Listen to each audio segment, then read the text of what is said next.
When you break down all the aspects of this film individually, Pada is actually an extremely superior and well-made movie.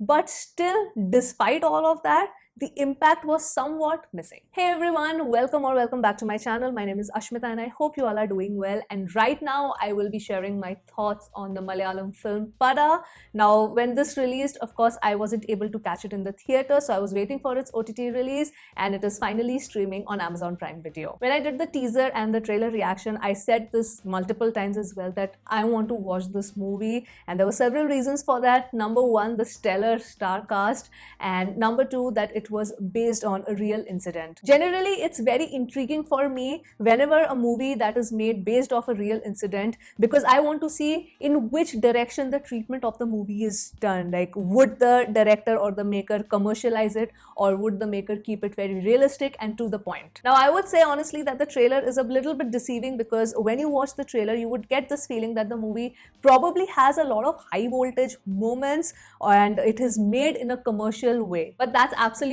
not the case, and I was pleasantly surprised. The way this movie has been approached in terms of character building and actually driving the point of the story, it's very, very realistic, very grounded. There are no shocking moments in the film or shocking revelations. Well, there is one shocking revelation in the end, but the way it has been narrated or executed, it's in a very realistic manner. The makers approached this film and kept it very to the point, as in there is only a main plot to this movie, there are no subplots. And in my opinion, this could work as a double-edged sword. The positive aspect of it is that the audience is completely focused on the main storyline, and their mind does not wander around that, okay, what is this particular character story, or what is that particular character subplot. But the negative side is that because there is no character building or no subplots, there might be a disconnect in emotionally feeling for that particular character. And I think that is what happened with me, because honestly for me, I did not find anything wrong with the movie. The storytelling was great, the background music was very well executed, performance wise it's amazing, the way the camera has been used, the cinematography, the lighting, all of it is phenomenal, to be honest. And I also understood the message that the maker was trying to drive through this film.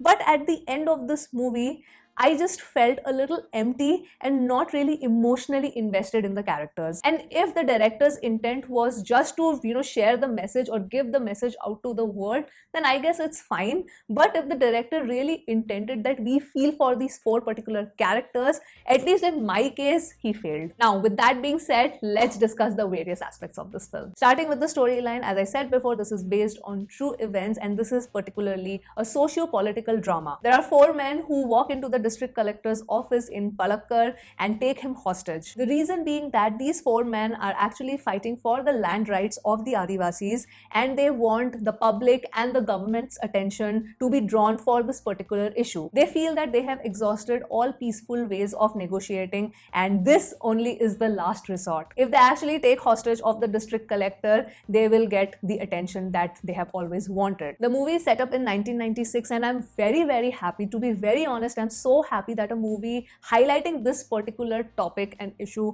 has been made, because I'm pretty sure not a lot of people would be aware of it. At least someone like me who was not aware of it has been made aware of this particular issue thanks to this movie. Maybe my parents knew about it, but I was a kid in 1996, so obviously I did not know. So yeah, movies like this are very, very important. Now when it comes to the overall narrative, everything is so well set up and crafted. It's actually a really well written hostage drama. The way the dialogues are written, the way all these negotiations happen, the way each party is trying to understand the other point of view and trying to resolve the situation and come into a conclusion. So many intricacies and so many dynamics between different kinds of people.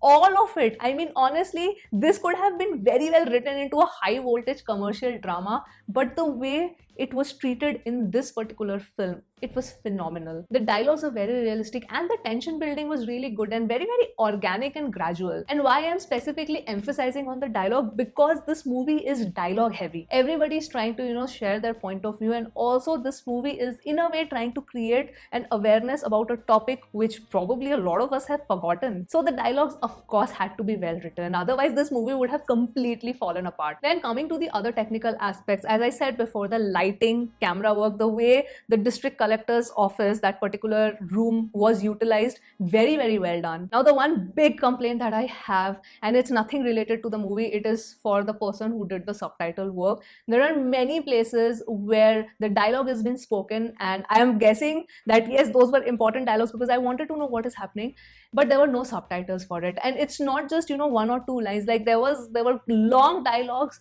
that were happening and there was no subtitle for it. So yeah, I think that's something that, you know, I should blame Prime Video for. Then coming to the performances, no complaints whatsoever. Every actor, it didn't even feel like they were acting. And at this point, because I know all of these actors and all of these people who are such veterans in the industry, like Joju George, Dileesh Pothan and Kunchako Boban, Vinayakan, so happy to see Vinayakan getting such a meaty role. And you know what, I just could not find anything wrong about the acting, because like I said, it was very realistic, very natural. So the way they were actually saying their dialogues and everything, it was just free flow. Even the supporting actors, you know, Prakash Raj, Shine had a very small role, Kani had a very small role. In fact, the person, I actually was searching for his name when I was researching about the film, but the person who actually played the district collector, I don't know which actor is that, but he also did quite well. So when you think that yes, you have a very well written story, the dialogues are great, the screenplay is good, technically also, you know, all the departments are doing well, and on top of that you are putting such veteran actors and great performers, so ideally you should be getting a masterpiece. I think, and this is of course just my personal opinion, I feel that it is somewhere in the direction, it has to do something with the direction where I felt the movie was lacking. For example, as I mentioned before also, I love the realistic approach that the director took, but I just couldn't empathize, and that was the biggest problem for me. I needed to empathize with these characters because it is based on a true event. And when the movie gets over, we see the actual footages, we see the actual people who were involved in this incident. But I don't feel anything in my heart. I feel that, yes, I have seen a well-made film and now I'm just going to move on. I feel a movie like this which talks about the land rights of Adivasis, well, I personally would want that after the movie gets over, it needs to create a lasting impact in my mind, but I don't think about the characters after the movie finishes. And I'm also ready to admit that probably for a lot of you, this movie resonated emotionally as well, because, you know, this happened in the state of Kerala and people who are from there would have connected to this film a lot more. But personally, I feel that the topic is as such that it should be talked about, you know, by people outside the state as well. And movies are a great medium which can transcend the language barrier and actually start a debate. And we have seen that happen so many times. So yes, that was the only thing which I felt was lacking for me as a viewer. So yes, those were my thoughts on the Malayalam film Pada, which is streaming on Amazon Prime Video. I am really not happy with the subtitle work. Honestly, if somebody is intending to watch, I don't know if they're going to, you know, correct it or not, but definitely the subtitling work needs to be improved in this particular film. And yes, with that, I will end today's video. Please share in your thoughts in the comments below. And yes, I will see you soon now on my next one. Bye.